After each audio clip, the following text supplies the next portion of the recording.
চলে আসছি আমরা বাণিজ্য মেলায়। এখন ভিতরে গিয়ে দেখবো ভিতরের কি পরিস্থিতি। তো চলেন আপনাদের সাথে শেয়ার করি। হ্যালো এভরিওয়ান, কি অবস্থা সবার, কেমন আছেন সবাই? আশা করি সবাই ভীষণ ভালো আছেন। ভিডিওটা কে কোথা থেকে দেখছেন সবাই একটু কমেন্টে জানাবেন, ভালো লাগবে আমার। মেলাটা অনেক জায়গা জুড়ে বসেছে, জানি না আজকে পুরো মেলাটা ঘুরে দেখতে পারবো কিনা, তবে চেষ্টা করব পুরোটা ঘুরে দেখার জন্য। চলেন আমরা প্রথমে এই সাইডে চলে যাই, দেখি এ পাশে কি কি রয়েছে।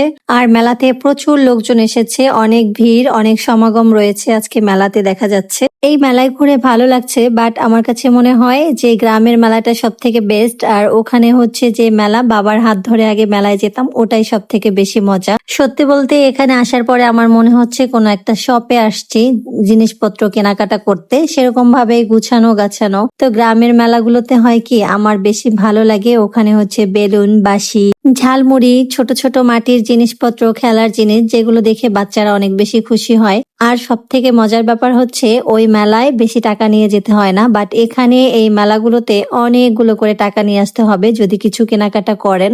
এই বাণিজ্য মেলায় এসে আমার মনে হচ্ছে এই মেলা আমাদের জন্য না, মানে গরিবদের জন্য না, এই মেলা হচ্ছে বড়লোকদের জন্য। যে জিনিসটাই ধরবেন সেটাই হচ্ছে হিউজ পরিমাণে প্রাইস, অনেক বেশি দাম, যেটা আমাদের মতো মানুষদের কেনা সম্ভব না। সেই জন্যই এটার নাম হচ্ছে বাণিজ্য মেলা। যাক বাবা, আমি তো আর বাণিজ্য করতে আসি নাই, দেখতে আসছি।